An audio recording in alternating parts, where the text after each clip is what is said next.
like one that's like I got absolutely stomped, or like one that I did okay in, or I figured I Um, did like kind of okay. I feel like, but just kind of slipped away slowly. I don't know. I think almost every game is kind of good to review. I would the only exceptions I would make is kind of like the 4v5 game. Someone goes AFK and like the absolute like Yeah, mega stops, like the game is like super one-sided since like super early on. Like those are the ones I yeah. probably wouldn't really consider. But like if you, for example, get fed later on in the game, I think that's something we can look at. For example, so we Okay. can kind of look to replicate the good stuff. For example, we do, and there's always going to be a lot to learn in every VOD. That's why I love to do VOD reviews. It's kind of like so easy to Yeah, find stuff, right? yeah. That's sick. Okay, cool. But yeah, let's look at the BGG first. What's your name? Um, it's Big Basics. Yeah. Big Basics. Yeah, let's see.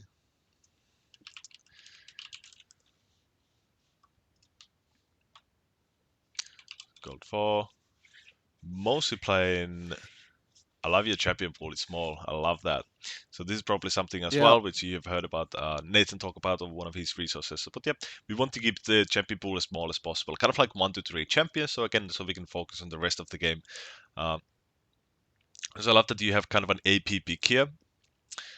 So you can kind of flex as well, because Crash is not a fun champion to play when your team has already picked full ID. Mm. But yeah, you've also yeah you mostly play Diana here. But yeah, again I like this small Yeah. champion pool. Yeah. As far as Diana, I was sort of playing that. It was sort of like through the Soul 2 Academy things, just sort of something basic. But as I got higher, I kind of missed Graves, so I kind of hopped back onto Mm. it. Yeah, I mean, I think still though, as much as we all have to talk about like, oh, we want a small champion pool for this and that and whatever, I think the most important thing is that you actually enjoy what you play. Like that's always going to be the most important thing. So yeah, if you Yeah, do that's find it. someone you really like playing, then yeah, go ahead and like you can throw the champion mastery out the window. No one cares.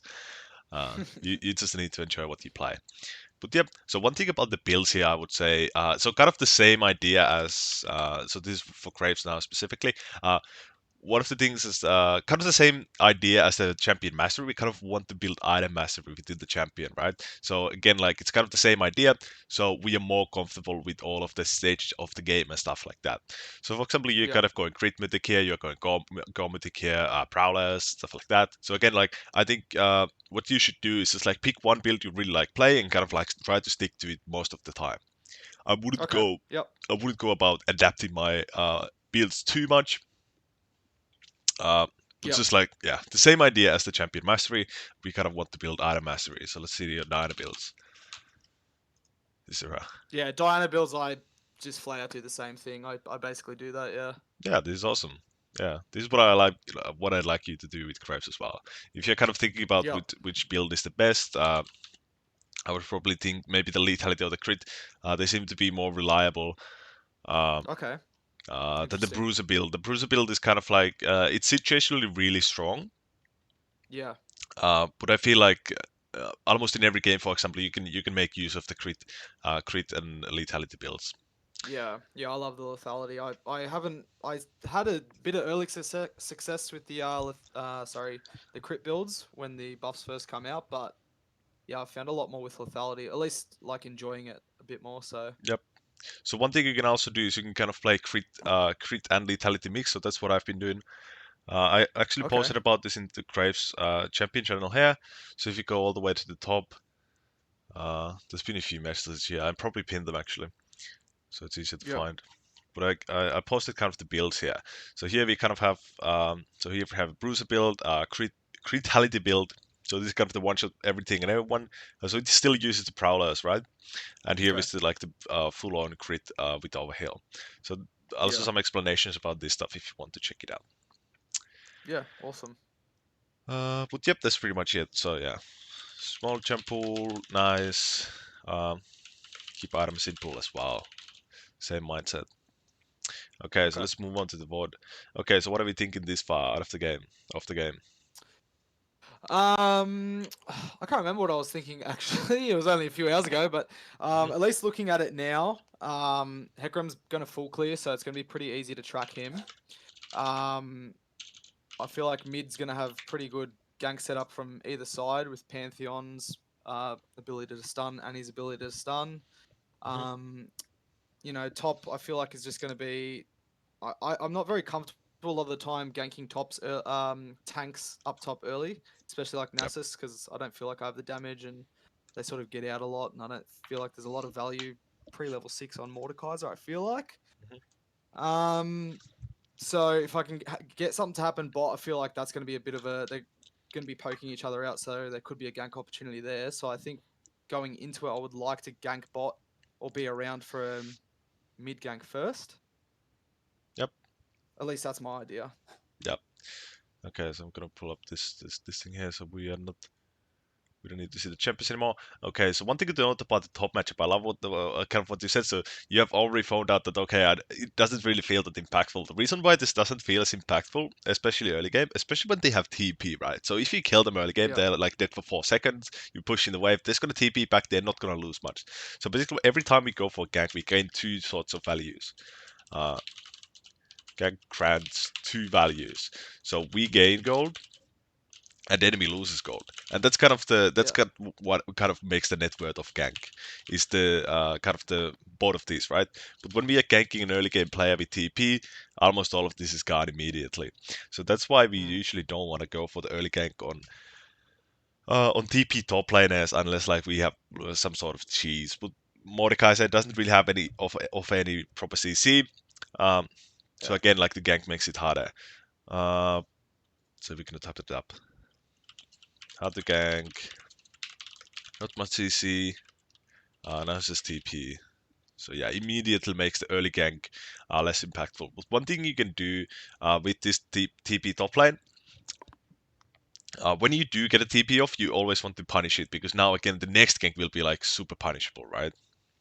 Okay. Jungle matchup, yeah, Hecarim wants to full clear most of the time. Hecarims do full clear unless we are playing Hilo Korea. Hecarim probably full clears. So yeah, we kind of have when we are playing against the pretty obvious full clear jungle, we kind of have two options as Graves because obviously we are not a fast full clearer. Our first clear is actually pretty shit compared to most champion. So how Mm. Graves wants to kind of play is our clear speed scales up like really fast, but early game it's kind of shit. So yeah, we have kind of two options. We can either look to invade or we can look to gank before they get to finish their full clear. So those are kind of the Yep. options we have as a slow full clearer. Can either look to invade, usually with Prio, because Hecarim is kind of a tricky invade as well, with Coast, and usually they You run just Phase run Rush out. as Yeah. well. Yeah, this is run out, especially when we are so low range and we don't have any CC or lockdown. So maybe we can look to invade with the Pantheon, Prio, stuff like that. But even if you solo invade, if you can drive Hecarim out of the jungle, it's already a big win, because again, like this champion also, they kind of need to full clear, especially because Hecarims, they just love to go for 2 points in Q instead of just taking the E. That's a great for the clear speed, Mm. stuff like that. Canada look to Okay. invade. Um, but yeah, I would still usually go with the Prio because again, like um, I still prefer to look to kill them. But yeah, Yep. okay, Canada Okay. look to invade or gank before them. But basically, the idea I have behind this, so I have an option to look to either invade or I have an option to look to gank when I'm playing Graves Yep. against the full clear jungle. So basically, the way I think about it is okay. Um, how likely it is for me to make the ganks work. For example, here we have Pantheon with the Ignite. Uh, so we have a lot of kill pressure on the mid lane, for example. We have CC and Ignite. So again, like it's pretty easy, for example, to just pop the Annie if she kind of walks out of line or stuff like that. Bot lane is not that easy to gank, I think. Um, but yeah, something we should could probably play around. But yeah, I would probably look towards ganking this Annie pretty early. Maybe we could Okay. even look level 2 gank this and stuff like that, depending on the wave. But if you are Yep. looking to level 2 gank, we usually want to communicate it to our team. Okay. But yeah, so if I have easy gank options, I usually prefer to go for the gank instead of the invade. That's Right. kind of the idea. Mid, Okay. a lot of kill potential on both sides. So they're both running ignite. Both running ignite, both have CC, stuff like that. Really easy to gank for either of you. Yeah.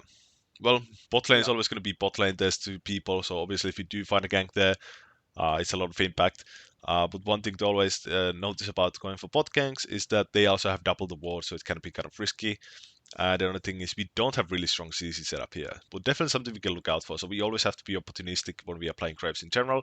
So in early game, um, generally we don't need to go for like the insane game plans or stuff like that. We just need to go for the low HP target. So even if the Nasus is low HP during the early games, just go to kill him and stuff like that. So that's always going to be the most important thing, not necessarily um, creating a proper kind of game plan and just going through with it. The kind of reason why I go through game planning at the start of the game is because I want you to be able to recognize, okay, where am I most likely going to be able to find money? So which gank is most likely going to work? And I want to play towards that. Yep.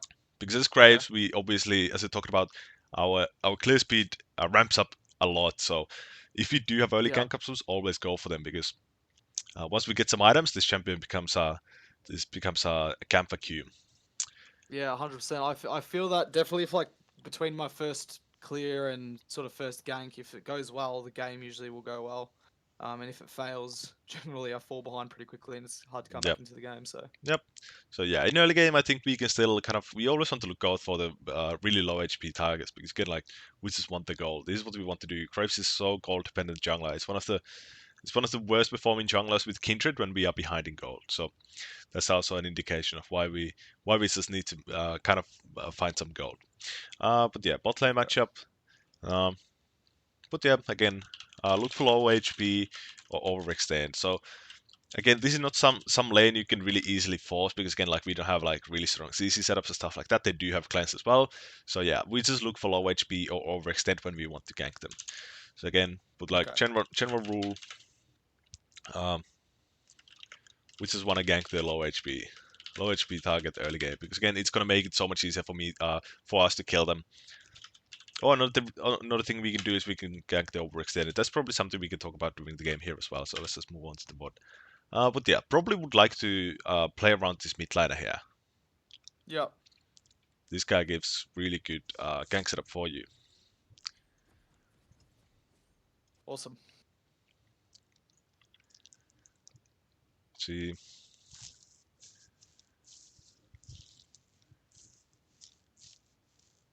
so look, this thing in plates is turned off. It's so confusing. I hate this. What's Uh, th- turning? What's off? this overlay, you show the camps like where you want to go, stuff like that. I think if you just hover here to the Yeah. blitz, I you never see the even look at that. Yeah. yeah, you see the gear icon, and then you can turn it off. Yeah. The team's kind of invading. Yeah. Here, I just kind of wanted to defend the Annie invade, get vision on our side of the jungle. Yep, yep. So you do start Rackle. Something I've been doing a lot myself lately, and a lot of other players have been doing a lot lately, is just sticking on to the yellow trinket during early game because you get it so much more often. It brings insane value, especially with Graves. You can Yep. kind of cheat vision as well because you can jump over walls, right? Yep. Okay, we are looking to invade level 1. Awesome. So we saw some shenanigans going on in the bot line. I think we saw Hecarim there. I'm not sure, but I assume we did Yeah. since we went for this. Yep. Yeah. I'm very interested to see what you think about this because I do remember clearing this quadrant and then you get vision on Hecarim on Raptors shortly after, and then sort of don't know if it was best to sort of what side to defend after that because there wasn't a gank immediately available. We'll see it. Mhm. Yep, but this is good. So when we do go for the cheese invade, especially when we are playing against the full clear jungle, we always want to take the whole quadrant. So that's really good. Hmm. So this kind of this kind of changes when we are playing. Let's pause here actually. This kind of changes when we are playing against something like Kindred or Elise or something who doesn't necessarily take the whole quadrant, but especially this is people have to do it. But yeah, late invading. So So if I'm in this situation against a non-full clearer, what would be my approach? Like If you do have the generally ward, speaking. then you can just like do whatever you want because you have the visual confirmation, right? If they do come, but if you Ah, just don't, in case like they're going straight, like maybe like red Raptors Gromp or something yeah, like that, exactly. So just in if you case. don't want to Okay. fight them, especially since you are crazed with blue buff instead of red buff, so red buff is really impactful for ranged junglers at the start of the game. It's gonna help us to deal a lot of people. But if you're not sure, and if you're kind of playing against the champion who might do red raptors crump or stuff like that, red blue, red wolves blue stuff like that, so kindred, Rek'Sai, whatever, then yeah, you could just take blue crump, get the fuck out, go to your red buff, and then you can like kind of assess. Maybe leave a ward here if you're running ward and stuff like that. So again, like we look for the visual confirmation when we are invading. That's also another reason why I really love the yellow trinket at the moment. Okay, cool. But yeah, so again, when we are late invading the full clearers, then it's a kind of a safe bet. Okay, they probably will take all these camps anyway. Yeah. So we want to trade. Okay. But late invading full clearers, take all 3 camps. Awesome. But yep, then we see him. But yeah, we probably don't want to really fight him since again, we really want the red buff as Graves. It's so important for early game. Yeah, so this is kind of the situation where I was a little bit more uneasy because I was looking, I didn't know if I should maybe like the Hecarim's going to come on his wolves here and see that. A lot of the time I'll see like a full cleared jungle, they'll get to their, quadrant and see it's completely invaded and then go to my bot side jungle, for instance. I didn't know if it's sort of best to go there instead or look top here. Like in my mind here, I'm thinking they're going to think, oh shit, there's no camps. Then look at my Mordekaiser. So I was kind of hovering here just to protect him in case Hecarim shows up and tries to gank it. So here, I'd like you to be really selfish. So that's another thing we have to do when we are playing the carry jungler, especially when we are playing Graves. We have to be really selfish. So here, for example, I wouldn't worry too much about these Mordekaiser getting ganked. I don't really care. If Hecarim goes for this gank, I know that I have all this tempo to the bot side of the map. I can just keep clearing my camps. Then he has no options left after that. So yeah, I would just keep clearing my camps kind of thing. And another thing I would do when I approach to my red side, I would start at the red buff, maybe to red raptors, and then I would be faster to be defending my bot camps, which Hecarim could maybe look to invade here. Okay, so like leave the Krugs and just go. Okay. Yep. So we want to be defending because he doesn't have much options right now, right? Because he took 3 camps, he finds that oh shit, all my 3 camps are gone.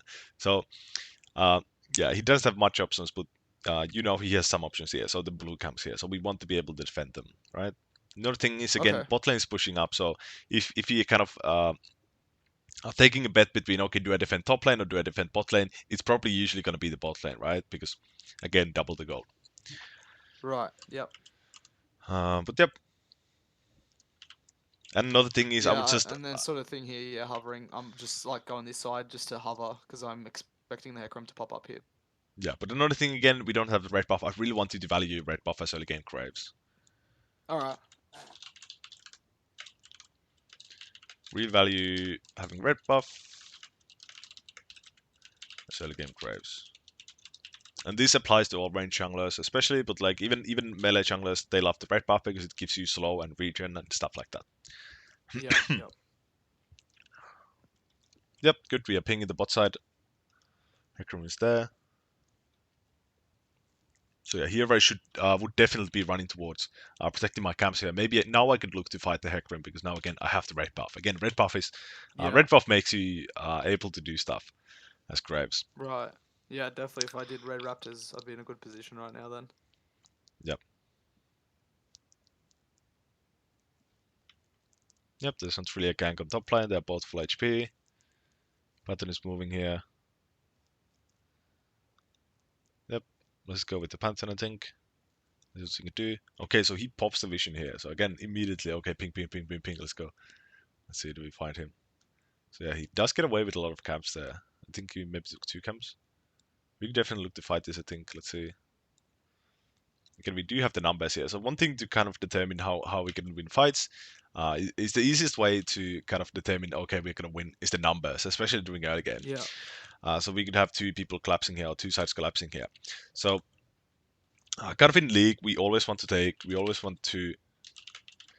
make the fight unfair, right? Because that's the easiest fight to win when we are 3v1, you know? So yeah, and again, like that's something we always want to utilize, especially as Graves, because again, we have red buff, we have the numbers. I really want to fight here. We are really strong here. So again, with Graves, you also have to kind of learn to kind of push your limits in these early game skirmishes and fights, because this is what the champion is really good at. and then definitely want you to kind of get comfortable with it. It's kind of the same stuff with the invades. I love that you go for the invades because again, like this creates chaos in the game. This is what the champion does really well. Like we kind of jump over walls and we steal camps. We create chaos. We kind of get to dictate the what happens in the game. But you definitely need to get more comfortable in these situations. Kind of like recognizing, okay, we have the advantage. I want to push it. But yeah. Yep. Love that. Nice. We have numbers advantage. So again, it's always going to be awesome for your like long-term improvement, especially when you go for these kind of crazy players and kind of the limit testing players. I love that. So that's why I Oh yeah, I always love it. Yeah, yeah these sort of river fights are just so fun on Graves. yep. Look to fight again, yeah. But yeah, even this isn't like even super limit testing because again, like we have the numbers again. I want to utilize the numbers, stuff like that. Yeah.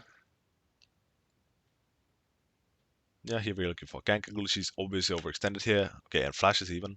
Let's see, can we catch her? She's really annoying to catch though without CC. Yeah, Yeah. it's I fine. figured she got out there. I'll just cover the wave. Yep. Yeah, we Sort could of just figured push Hecarim out the would wave. probably be around that quadrant as well. I was getting baited, so Yeah. Yeah, we don't want to chase her too long here, but we could definitely show in this wave. So one thing basically we do by pushing in this wave, it's kind of gonna create an awkward situation for the Annie here. So if you look at the oh wave right right, now, yeah. we have a really strong minion advantage on our side. So what's gonna happen is this Annie can recall and just walk back, and the wave is just crashing into her. So she's just like really fun time. But if you kind of stay on this wave and kind of keep blasting it, maybe push it in, it's gonna what's it gonna do? This Annie cannot recall, otherwise she's gonna lose all these minions. So at least what's gonna happen is Pantheon is gonna come back. Annie is still gonna be on the lane after killing, after using flash again. Like maybe we can look to utilize that. So basically, when you show in this wave, it's gonna kind of Throw off her tempo a bit. yeah, like yeah, mess up the Annie's recall time up because she cannot recall. She's gonna lose all these minions. So this is kind of laner behavior 101 is they never want to recall on a bad wave state. So that's another thing. Laners never want to Yeah. recall bad Right, I wave don't state. think I don't think I did that here. Generally, I'll like shove in a wave after a good gank, or Yep, that's another thing we but always want to yeah, do. Yeah, but yeah, I yeah, I wouldn't didn't think worry about too that much there. That's about it. good. I guess it's kind of we're kind of going so much into the future. I wouldn't really mind, but again, something we should definitely Oh, be kind that's of a aware really of. impactful play by the sounds of it, though. That's really good. Yep. Okay. That was in the top lane action. Yep, again, low HP target. Again, bad wave state. What's it gonna do? They're gonna push in it. Do they? Oh, he's actually crashed already? Wow. He has Yeah. such a good self-control. Holy shit. So this is something this is something I always wanted to punish. So this is really awesome that we are even looking at this line. So this is something I see people struggle all the time. Your laner gets solo killed. That doesn't mean that the play is over. Because again, like the laner behavior 101, I'm gonna type it up. Laner behavior 101. Laners didn't want to recall on a bad wave. Want to recall on a bad wave. So what that usually means, they always look to shove in the wave. So they always look to crash the wave. And they do it even if they're low HP. So again, your laner gets solo killed, doesn't mean the play is over. The play is over when this guy has decided to recall, and that usually happens after they have pushed in the wave. I think he maybe saw you on a ward. No, he didn't. I don't know. That's a weird play. I don't know. Maybe I telegraphed I was going top side after the mid wave, and I don't know. He was I don't know. smart. I don't know. I doubt he noticed you being mid there. He was fighting the Mordekaiser in the ult as well. Yeah. But yeah, but definitely something we can still look to kind of punish. So again, it was really close that we got the kill there, but he actually decided to just recall. But again, like it's actually kind of rare that people do this. So kind of even the Okay. higher elo you go, the more common it becomes. So I kind of assume the reason why Nasus has decided to recall because he doesn't understand what the wave means actually. But if you're playing in higher elo, this Nasus is definitely pushing in this wave, man. It's 100% Okay. gonna happen. But yeah, your laner gets solo killed. Always look for the enemy laner pushing in the way because they always do it, and even if they are really low HP. So definitely something we can look to punish. So yeah, I don't want you to think that okay, the play is over, there's no gank for me, because my laner died. It's usually just after the guy recalls. But they're definitely something we can look to utilize in our future games here. Yeah, that's cool. But yep, we see Hecarim kind of moving towards top side.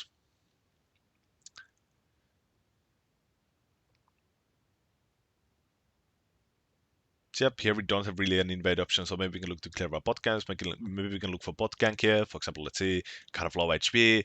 They're kind of fighting in the wave. Okay, maybe we can look for this play. Let's see.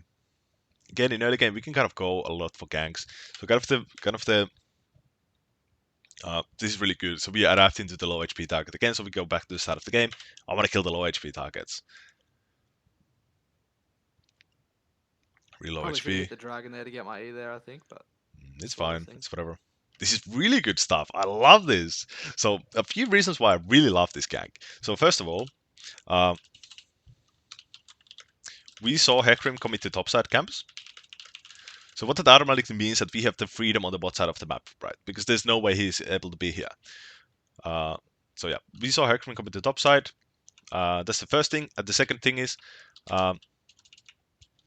are low HP, obviously, and we have Flash. We have Dirk. We are really strong at Yeah. killing low HP targets. So yeah, they are really low HP. Another thing is dives are always going to be the most impactful kills you can find in League of Legends because they're going to lose all these minions immediately and stuff like that. So again, I Yeah. really love this. So this is really good. So how good we look to replicate it is the first part. So we saw Hecarim commit to the top side. So what this means is that okay, we're kind of trading pressure on the map by doing this. So we know he's going to be on these top side camps here. So again, we have kind of the freedom to go for kind of hyper aggression on the bot side of the map. I don't want you to force too much, but I always Yep. want you to explore your options when you see the enemy kind of seen on vision going for the top camps, whatever. Okay, I immediately look bot. Okay, is there something I can do here while Hecarim is top side? Stuff like that. Yep. But yep, really good decision here. Let's see. Yeah, you could just sow here. Again, we know Hecarim is on the top side. So again, okay, Yep. kind of to Yeah, I make think sure they this don't recall definitely could have there. been played a bit better. Oi, oi, oi, oi. Okay, Yeah. so yeah. Generally, these go a lot better for me. But this, yeah, wasn't the best execution. Thankfully, we got Yeah, at least a kill. But the execution is a disaster. But one thing to kind of notice here is that okay, uh, so what do we want to wait for? We want to wait for the wave. So obviously these guys are not contesting the wave. They're kind of just sitting here waiting for the wave, right? So we yeah, also want to wait for the wave. Let's just wait here. And another thing yeah, is should have been a in bit more ganks in patient, eh? general, yeah, and in ganks in general, as Graves especially, we always want to sandwich them because we don't have to CC just run up them and like CC them like a volleyball, you know? So we Yep. want to start on the behind, so they are trapped. There's nowhere to go. So again, what I'd like to kind of notice here, okay, the wave is kind of large, it's gonna crash. So again, awesome. If we just waited All there, right. but now we are kind of like getting too excited. There's no rush here. Again, we know Hecarim's on the top side of the map, stuff like that. Yeah. Oh, cool. Okay, so we A do get bit one sad. kill. Oh no, and even the Caitlyn dies. So it's a disaster. Again, so let's just wait for the wave. Let's wait for the wave. And the big thing here is that what am I typing? Let's wait for the wave. So one big thing here is that again, like I look to sandwich. So we always want to Yep. approach from the behind as Graves. That's kind of the main idea here because we don't have the CC to just run up them. Yep. Cool. So So at this point, I'm sort of thinking dragon's not really an option for us entirely. We don't really have mid prior, and Hecarim's coming. So, I mean, I feel like maybe we could have gone for it here, but I think for some reason I decided not to because it's something to do with bot, but I can't quite remember. So one really good thing here is that we were really close to six, Yeah. so we get six. So this is awesome. So now we can kind of do whatever we want. But I wanted to talk about this for a moment. So here we see the laner 101 in action. You know, you will look Yeah. at this Annie. She's just pushing up the wave. So definitely something we can look to punish. She's just pushing it Yeah. in. They don't want to recall it the bad way, man. They don't do it. So again, like 600 G snack there, for example. But yeah, so this is Yeah. really good. We are going for the ult. Awesome. So kind of how I like to kind of use level 6 timers. So this is kind of a general timers for level 6. So solo laners hit 6 at 6 minutes. It's pretty standard. So how we can use this, for example, is if we have a global ultimate top laner, or even Pantheon, for example, here. If you have something like Shen, Karthus, GP, stuff like that, we can kind of look to make plays on the bot side of the map, for example, and they can impact the fight with their ults. Junglers hit level 6, 7 to 8, and bot lane usually 8 to 9, so they're kind of a bit behind. So, especially when you're playing Diana, this is a really important timer for you, because usually when you hit level 6, the bot lane is at level 6 yet, so what we can do is we can immediately go and use our ult on the bot side of the map. And it's kind of going to Okay. be a pretty easy double kill there. But yeah, so again, like when we look at these timers, this is the time I usually want to be hitting level 6s myself as a jungler, because again, the kind of indication I use of myself is the Herald spawn here. So I want to be 6 by the time Herald is up usually. But yeah. Yep, so slicing some minions.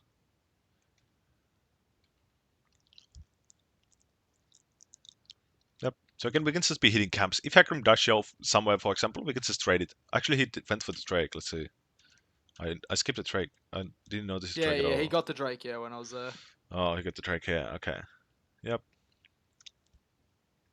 So here, what I would like to check out is the bot lane wave state. How likely it is that the Hecarim can just immediately go and kind of wait around and maybe gank this bot lane. Uh, but again, maybe we won't worry too much about it. Maybe let's just hit our camps. So, And if sorry, in that situation, you think there's an option for me to look bot there in case Hecarim's trying to. So, like, is there a counter gank opportunity there? Is what you're saying? there might be a dive coming or stuff like that, or maybe the wave is just so Okay. bad that they have to like kind of overextend a lot your bot lane. So then again, maybe Yep. we would like to be here there to protect. But basically, the biggest thing I would kind of like you to do in your games, especially when we are playing Graves, is to kind of keep it really consistent. So again, like I would avoid hovering a lot. So we don't really want to hover a lot. So there are kind of scenarios where we do want to hover. For example, something you will probably talk a lot with Nathan about. But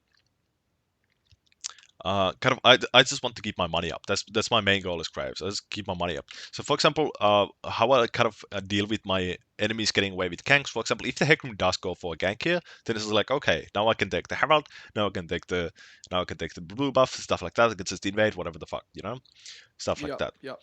So again, like we kind of just want to again utilize enemy showing on the map kind of stuff. So we saw him come to the top side. So again, green light for us to do whatever the fuck. Okay, so here again. Okay, we can do whatever the fuck we want here. So let's see. Yep. We maybe have a top gank option. We maybe have something else. But again, I don't want to go to my crux. I want to be doing something else. I want to be doing something more aggressive. Awesome. Yep. Because now again, we have the freedom to do aggressive things. Mm-hmm. Really good. So here's one thing: when you do have a roaming support as well, this is obviously something you will also notice in the games. When you do have a roaming support, when you do have a roaming mid laner, we can kind of look to roam with them as well. So every time you kind of Yep. see them roaming, I want to see, okay, where are they roaming? Okay, should I be there as well? Is it gank gonna work? Stuff like Yep. that. But yeah, Annie, I don't think she has flash, so yeah, let's look to punish that. Ooh, awesome. So again, a really big thing, especially when you have a gank setup and someone uses flash. For example, we saw this Annie actually use flash. I actually kind of didn't bother typing it, but definitely something we need to kind of utilize is we want to punish the flashes. We want to really punish the flashes, especially when we have CC setup. Mm-hmm. So yep, really good. Herald usage, I probably wouldn't drop it here. I'm not sure if this was an accident. You thought you had a recall. Was this intentional? No. I did drop it here. Yeah, generally, I think my Rift usage could be a lot better. I don't really like. Generally, when I'm doing it, I'm like, is Elena gone? Is there someone to defend it? Like, Mm, and I'd just always rather use it on mid. I don't. I think my Rift decisions could be a lot better, yeah. just in general. So one thing about the Rift usage is that obviously we didn't see the hack from here, but if you're planning to use the Herald, we want to use the late as possible on the plated turrets. So the reason Okay. why we want to use as late as possible, so wait, let me see, what is it, 10 minutes? So this only applies to plate Herald, because after the plate drop, this mechanic doesn't apply. But if you look at this turret, I'm not sure if you're going to click the turret, but what's going to happen is when you take down the plates, as the plates drop, the turret is going to gain more resistances, like a shit ton of more resistances. So at the start, the turret can have like 60 armor, and at the last plate, it's going to have like 350 armor, stuff like that. So, Right. Yeah. It's so easier to hit it down and then let the Rift do the work when yeah, it's because the harder to Rift break. deals Yeah. true damage. The Rift doesn't give a fuck about the resistances, right? So that's why I want to use the Yeah. Rift as late as possible. Um, Yep. I Okay. want to use Rift as late as possible. So usually if I'm looking to break a turret, when I use it, kind of the threshold I have for it is 2.5 plates. So when I'm hitting it and it's like 2.5 plates, okay, now I can start summoning it. Yep. Want to use Rift. And if like Hecarim shows here, I don't really need to use the Herald here. We still have like 3.5 minutes to find time to use this Herald, stuff like that. Yep. But again, about the money, we just want to make the most money as possible when we're playing Brave. So these are kind of the things we want to look to maximize and kind of minimize the Yeah. optimize or more so. I want to use Rift Okay. as late as possible and play the turrets because Rift deals true damage. But yep, we get some plates. So yeah, another thing is that in previous season we actually got the guaranteed 2 plates. So now if someone comes here and we only get the 1 plate, it's gonna feel bad. Like 88 gold, come on, man. That's a Yeah. camp, Okay. you know. All right. Cool. Yep. Go back to hitting camps. Getting pretty close to mythic. But we already have mythic. I'm not sure. I suck at calculating mythic. I think we I'm have not it sure at what I go this game. 1800. I've been doing Yumus a little bit before thrillers, but I'm not completely sold on that yet as far as the build path. But Oh, Yuma's into what? Yumus into Prowlers. Okay. Yeah. Yeah, I know. There's I don't know if you know him. There's a guy on YouTube. His name's Coach Margo. He's a O's Graves player, and I've been watching him play with that build a lot. But Interesting. Another yeah. Prowlers enjoyer. I love that. Oh, I Yeah. love Prowlers, 100%. I love Prowlers. Yeah, the Yumu's part is the part I'm not like 100% stuck on, like Yeah. I keeping. I But I don't really like Yumi's at all. So basically, the I think like the one lethality item is gonna be like exactly fine. So my actual favorite build path right now is Prowlers in the Black Cleaver most of the time, because the Black Cleaver passive is gonna help me a lot with making the lethality feel useful. But we can probably talk about right, builds at the end of the session or something like that if you want okay, to talk beautiful. about them more. But one really good thing that we decided to go for this is I want you to notice. Okay, we do have the Pantheon ult here, so kind of the same as like Shen ult or GP ult stuff like that. We do have the Yeah. Pantheon ult, low HP tags again. Oh, maybe we can make something. So again, like let's go with the chaos. Let's see if we can do something. I love this. Ooh, they're super low. We don't have wool, which is unfortunate. Ooh. So one really important thing when you're approaching these laners, so when you in general ganking, so this is something if you probably know of Bo. I'm not sure if you watch his gameplay or have watched his gameplay, but what he always does, kind of what I've Who's started this? to, a Bo. He's like a Zip. I don't think I've heard of him. Oh, he's a really insane player on the West. He came from China, and he just like he kind of obliterated the ladder last year on the West. Okay, I'll check him out. Yep. But one thing about something I've noticed from him doing a lot, and something I've started to use myself is when I'm approaching these lanes like Xerath, Cassiopeia, stuff like that, who kind of rely on the first CC to hit, or they rely on the skill shot to hit. I'm always thinking about the skill shot. So here, I want to keep my cursor as tight as possible. I want to be able to sidestep the E immediately because they always start with the E. I think the E was just on cooldown here, but again, like every time we kind of approach ganks, we Okay. want to be aware of the skill shot. All right, play tight. Yeah, and that's another thing. We want to keep really tight clicks. In general, so again, like we are able to react faster, but yeah. Be aware of the Cool. skill shot when ganking. But yeah, this is definitely like I think the most impactful when you're playing against Xerath. What else is there? Xerath, I don't Ari, know. even Stuff. Varisul, stuff like Yeah. that. So kind of like every time we show, they're always gonna almost start with the skill shot. They're like panicking. Oh shit! I need to stop this guy from coming here. So yeah, again, like Yeah. we kind of want to be expecting that. But yep, we do get a kill here. Awesome. So again, yeah, pushing the wave. We're definitely ready, so no one cares. There's nothing they can do to hurt us. Yep. Ooh, plays really low. Yeah, we don't have mana here. Okay, yep. So here, for example, when you have the option to buy either Mythic or Yumus, so Yumus is 100 cheaper. I would probably just go for the Mythic. It's gonna be a lot more valuable than the movement Right. speed. Yeah, because I can afford it. Yeah. Yeah. Whereas the Yumus would be like if I. Well, so okay. I mean, it's actually kind of nice because now we get Yumus and a Dirk, so this is actually a really good buy. But if you didn't get the Dirk, I would probably just go for the Prowlers because it's going to be a lot more impactful first buy, right? Yeah. Yeah. But yep, so again, let's go back to our camps. Let's go back to our day job of hitting camps. But what I want you to think about next, okay, the Drake timer, 1 minute. So this is kind of the situation. We always want to play around the objective timers.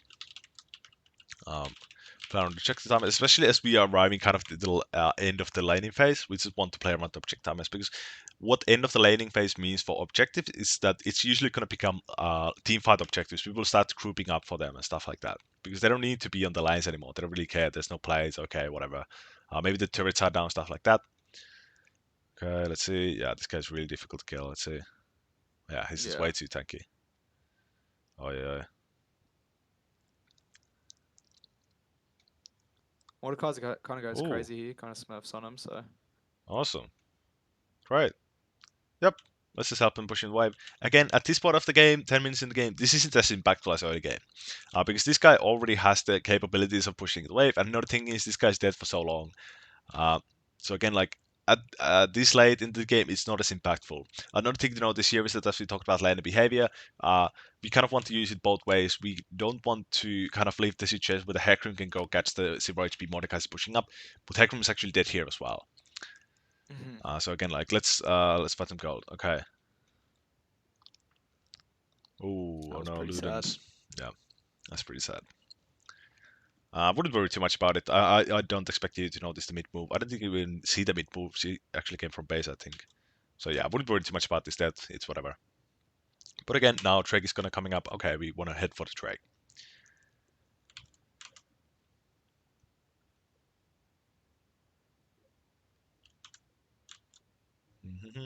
But yeah, about that, don't care about helping shove later on in the game because they already have the time, especially when jungler is dead. Right. Okay, because their respawn time is a bit longer. Okay. Yeah. Yep. And they have enough damage to kind of like insta shove the wave anyway, right? So early game, for example, they have no mana. They just have to AA the wave down and stuff like that. They can end up a disaster, right? But yeah, the big thing here is that especially when the jungle is dead. So again, like we talked about the laner behavior, we want to be the ones pushing the laners, creating for the wave. But yeah, when our laner is the one creating for the wave, then we can probably we can look to hover it and stuff like that to kind of save him. Yep. But yep, now we just want to play around the objective. Okay, we see 2 people top. Okay. Pantheon's kind of low HP, he has to recall. Yeah, our team is kind of out of position here. Yeah, I kind of opted to not go for the dragon. We didn't really have. Yep, it's fine.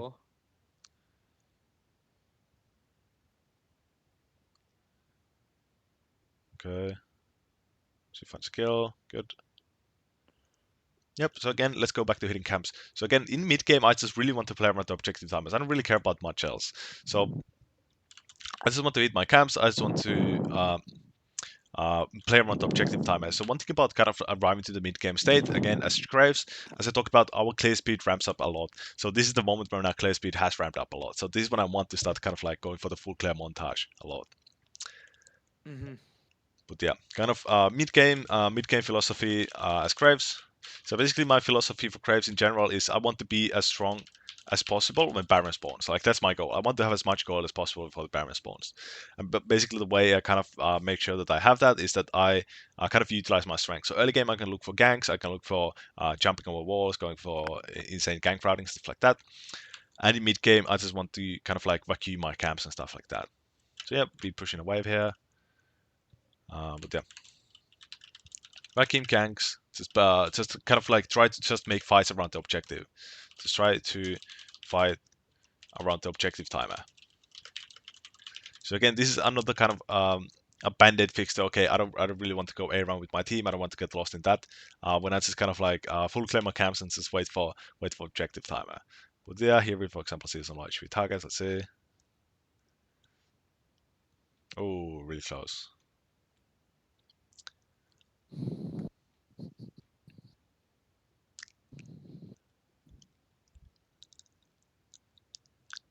Yep. One thing to notice about this play, again, we are really close to level 11. So again, like when we have kind of these timers when we don't really need to do anything, we are not really hitting any camps or stuff like that. Again, like we can look for that, we can look for XP, stuff like that. So again, we always want to be aware of our XP. Kind of the same thing as with level 6. Level 11, another huge spike, we get level 2 ultimate.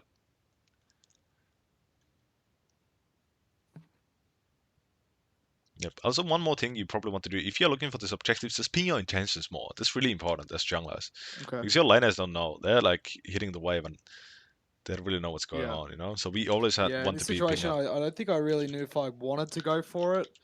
Just judging by, I don't know, what the map was looking like. We didn't have a whole lot of vision. I anticipated Hecarim and the team to almost already be on it at that point. Yep. Yep. So here we're kind of looking for the fight. Oh, so we do find the Herald. Awesome. I've kind of find ourselves in a bad situation here. Yeah. So one thing I realized you're kind of beamlining on the Herald here, but how I want you to play team fights around with Krebs, especially when you're playing the crit or lethality, you're kind of you're a really squishy target, right? So you just kind of want to play Yeah. around, behind your laners here and just kind of hit whoever you can. But here you can see Right. we're kind of in a bad situation here because these three people are kind of actually able to just focus us if they want to. So we're kind of in the middle. Everyone's just ignoring us. This is like a Yeah. a really lucky thing. This shouldn't be happening. Hey, Yeah, I've probably survived a bit too long here anyway. yeah, Yeah, at this point, I think both Nasus and Hecarim have Sundra, and they're feeling pretty unkillable. yeah. They're really strong here. We do find Prowess Claw. Let's see. What do you build next usually? Severitas or? So in this situation, I think I build Black Cleaver, Mhm. and then I go into Seraldas after that. Yep, yep. Pretty solid. Again, Black Cleaver is really valuable on Kraves.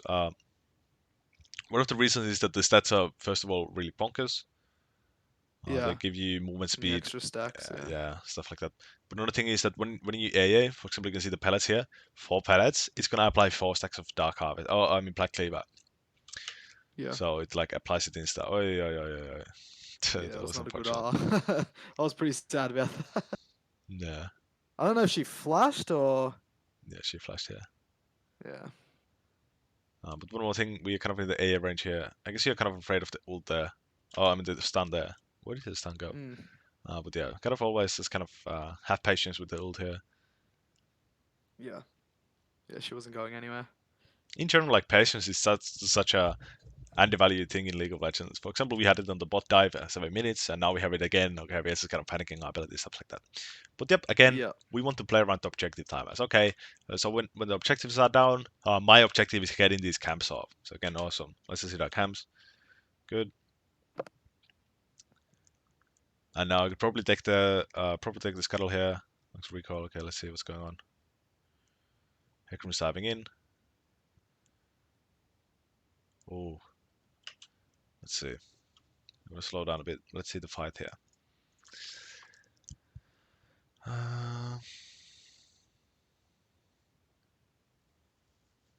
Wow, he's got away with low HP, didn't he? Holy, Mm, 1 HP. But yep, again, it's still fine. Uh, again, we drive him out of the jungle, it's fine. So now we get the Drake for free. So yep, really good. So we don't overchase it. So this is really good. So again, like kind of take this a small win. We don't always have to go for the jackpot. We can kind of go for the small play here. So which is he's gonna be 1 HP. Obviously, he's not able to contest anywhere. he's not gonna be able to contest his Drake anyway. So yeah, we can just go for it since he's basically dead, even though he isn't because he has to leave. yeah. Yep. So again, objective timer again is what I'm thinking of. Usually, yeah, I would just go for the Warhammer here. I'm not sure. Maybe if you Warhammer. like the Okay. tenacity, yeah. So when I'm running magical footwear, I just like to stay on my magical footwear. If I have this by like, oh, I have 1100 gold, let's go Warhammer. You know, I just really value Okay. getting kind of damage on my every recall more than getting tenacity. If there's like a really strong reason for me to go tenacity, for example, they have 4 AP champions with like a lot of CC, then yeah, I would probably Yeah. go Mercs. But again, I value damage over the tier 2 boosts, Yeah, it's especially when I probably a have lot more magical valuable footwear. against Hecarim and Nasus right now. Yeah. Also, another thing is that what was I gonna say? I can't remember what I was gonna say. It might come back to me. But yeah. Okay, so now we find a pick. Awesome. Yep. So this is a fine Herald. I don't really mind this Herald too much. We are also running out of time here. So yeah, Yeah. basically what we do with this Herald, we kind of buy time, so now we can venture into the top side. Maybe we can look to clear vision of the Herald, or Baron, and even take the Baron, stuff like that. Ooh, So they'll be way more patient with the ult. I love that. He just took no damage, sadly, because the Yeah, nanny. he got his shield was a bit.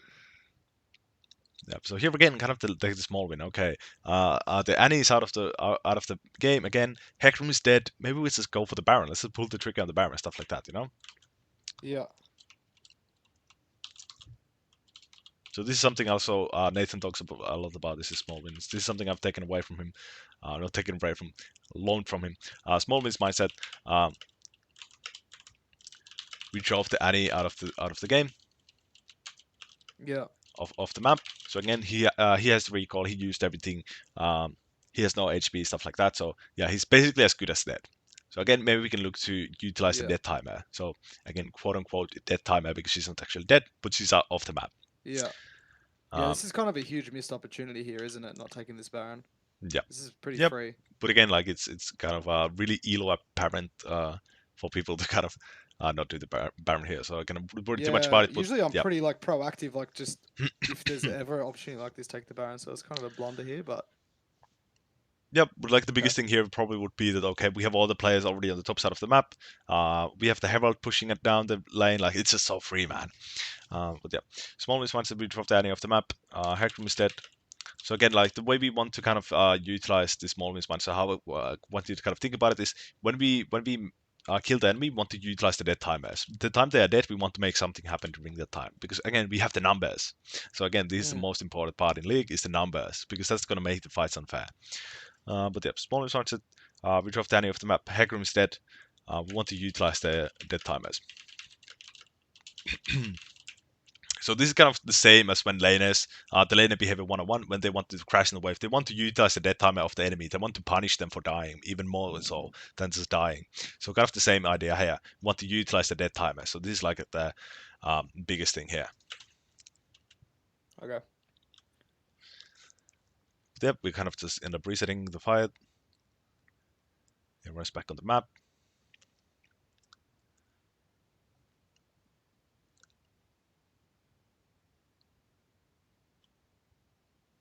Could have been a disaster. So again, like when you know that you don't want to go for something, when you know you want to kind of get off the map or something like that, again, like utilize just ping more, man. Pings are so good, man. Especially because laners, this is kind of they don't really know what's happening around them. They are too focused on last hit minions. They are too focused on who's the low HP target, stuff like that. So as junglers, we kind of have the responsibility of pinging a lot. So pinging retention is more definitely really important here.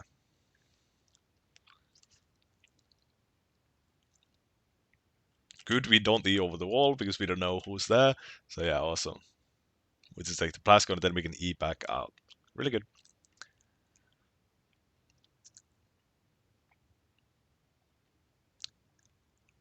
Okay, we see Hecarim on the Baron bit again. Let's check if he's actually taking it good. Yep, just defending the turret, not letting the minions start the turret. Again, the turret does nothing with the gold we do.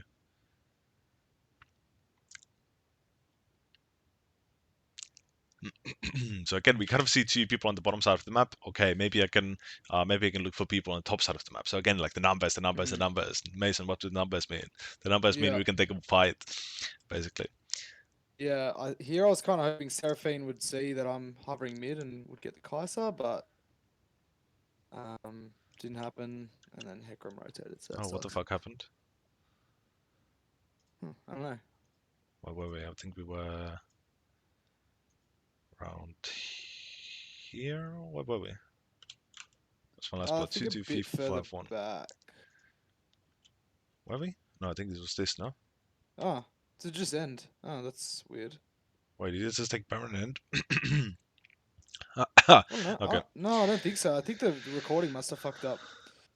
That's weird. Okay, anyway. Let's see. But yeah, so again, like the numbers on the top side of the map. Obviously, we don't actually have the numbers because the Mordecai is going back, actually. But yeah. So there's actually not much we can do. I don't know why it So, stopped, but... yeah, we just need to be hitting the waves here. Oh, wait, it just stops here, does it? Oh, yeah, no, I don't know why I did. I thought I uploaded the whole thing, but my metal's sometimes a bit weird. I think it must have cut it out. I'm sorry about that. That's annoying. Yeah, it's fine. I think we still have a lot to talk about here, and we can kind of finish off with the builds. But one thing about this play is that we see Hecarim on the map here again, but like there's so many question marks here. And one really important kind of message I want to do, kind of like stick to the back of your head, is we have to be really, really careful of dying around the Baron spawn. Because even if the game Yeah. isn't lost here, I think the game kind of should be lost here. Because when we get picked off this horrendously, and again, Yeah. like our team has those smite, two players that they can just go for Yeah. the Baron, and then it can already be like kind of a really hard, difficult situation to kind of come back from. So yeah, it just ends here actually. Yeah. But yeah, Yeah. so we have After to. that, I really don't think the game was much longer than that, to be honest. Anyway, I'm pretty sure they just Yeah. take Baron and end anyway, or get pretty close to it. And... But yeah, like the biggest thing here, we have to be really careful. Dying as jungler when Baron is up or about to spawn during our dead timers. So again, like we want to utilize the dead timers, enemy wants to utilize the dead timers. So when we are dead, what can they achieve with my dead timer? That's the question. They can achieve the Baron and stuff like that really easily when we don't have smite, right? So basically, the way I wanted to kind of play these chance, like I know you're kind of getting antsy here, like oh fuck, I need to make something happen, I need to do something. But basically, the way I'd like you to play it is that we kind of want to play around the CC, we kind of want to play around them coming up to me instead of me just chasing down the Kai'Sa like a madman, you know. So again, it's Yeah. kind of don't overforce stuff. Just kind of do the safe play, especially at this time of the game, because again, like we have to be really, really, really careful of dying at this time. Right. Yep. Yeah. But since the game is metaphorically and the recording is over here, I'm just gonna type some. Yeah. Sorry about that. I don't know why the hell I did that, but anyway. Yeah, it's fine. So I'm gonna write a few learning objectives. So these are the things I would like you to focus on in the future games, like the main three things here, for example. So let's see. Um, so yeah, for the one thing, for example, is that if I'm looking for early game action, if I'm looking to invade and stuff like that, um, I really want you to value the red buff as Graves. I probably wouldn't type that in the Yeah. learning objectives, but it's definitely something I always want. So before I even go for any fights, usually I just want red buff. Like it's so rare for me to fight with blue buff as Graves early game. Let's see. But definitely recognize the numbers advantage. So again, like even in the early game, but this definitely applies to the later stage of the game more so. Recognize numbers advantage. So again, the easiest way to make the fight unfair is to have the numbers, right? So that's the reason why I really love having the numbers advantage. The second thing here would be probably just utilize pings more. It's just like way more actually. Utilize pings way more. We need to be perma ping maybe almost as jungler. So Yeah. Be uh, annoying. yeah, we have to be annoying, yeah, because the latest they don't know, Yeah. man. They're clueless. We are the only ones who know how to track the jungler. They're like, oh fuck, oh we got gagged, jungle leaf, you know. Yeah. Mm. But good things about this game is how we played around the objective timers, even though we didn't get many objectives. But one thing also good about that is that we recognized, okay, we are not really in a position to contest this. But one way to kind of get around it is to again utilize the pings way more. So pick your attentions way more. So again, like your teammates know, oh shit, the dragon is coming up in 50 seconds. I didn't know about that. Like they're fucking clueless, Yeah. man. They don't know, man. Uh, but yeah, that's I agree. yeah, but that's a really good thing about this game is that how we're playing around the objective timers and we were just taking camps meanwhile. That's really good. So even this game, like we are really high CS actually for Graves this elo. I've coached a bit of Graves in this elo range and they almost never get the CS numbers. Like they're around That's good to hear. 45. So yeah, again, like a lot of good here, especially around the mid game. I love your mid game actually. It's really good. What else here?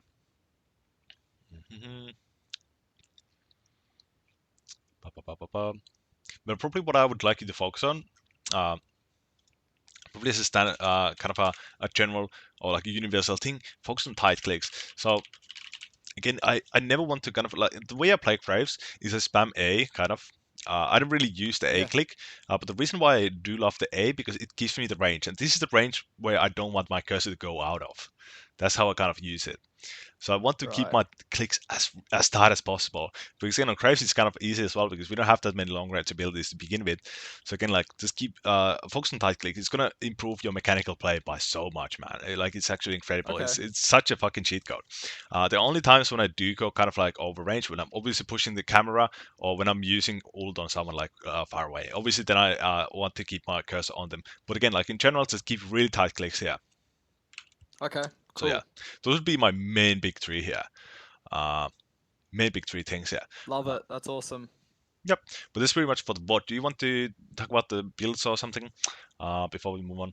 Yeah. If you're down, I'm interested to Yep. see Mm, what you've yeah, got to say about that. I would like to stick with Prowlers. I do enjoy Prowlers. It is a bit harder, but I mean, it's fun when you play good and get to one-shot people. So yep.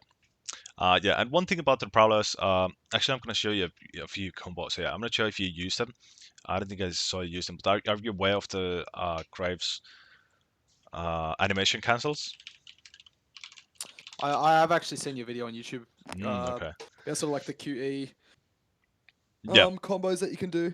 yeah. So stuff like that. So that's probably another thing I would add to your learning objectives is to like get really used to them. So how I'd like you to get used to them, I don't need to use them in the fights per se like immediately. But how I'd like you to use it is Yep. just kind of use it. Use it for like clearing camps, like just every time you get the chance to use that combo, right? Those combos like that. Yeah. And about the items, so these are my two favorite builds basically. I love the Goredrinker build still, but if you're not liking it, then just it's gonna either be the Prowler into full lethality kind of thing or the critality. Yeah. Yeah. I do like the Gore Drinker, especially when I kind of have to front line to get the two ADCs bot and a squishy mid. Yeah, and especially I when we kind have of a lot. to go it. Yeah, and especially when we have a lot of. Especially when the enemies have a lot of melee champions themselves. Yeah. So yeah, let's see. So yeah, I think my favorite build for with Prowlers, it's gonna be into Black Cleaver. So the reason why I talk about Black Cleaver being ridiculously strong is because we can look at the passive here. So when I'm closer, yeah, it's 4 stacks. Then I Q them, and it's already 6 stacks. So it's already max 30% armor shred. And what's gonna happen after that? My lethality is gonna be a lot more effective, which I get from this item, and also from the mythic passive. Another reason why I really love Black Cleaver, 50 AD, 400 health, 30 ability haste. Ability haste is really awesome for Graves. And obviously movement speed as well. So I get also movement speed while using this item, so that's also really awesome. So you want to sort of apply a few stacks before queuing to get the max value? I Is don't that what you're saying? really care too much about like the max value thing, but like the max value is just so easy to achieve on this champion. Like I can just like do stuff like this, and it's already so basically almost again like the way I start most of my combos is gonna be just like AA QE. So I use the animation cancel stuff like that. So again, like it's already 6 stacks, right? But yeah, another thing you can do also one thing I really love to do as Prowlers is I don't really use the Prowlers to like using the squishy. So let's say this guy's a squishy, the backline is a squishy, and this guy's a mob fight. So what I can do even I can just do this.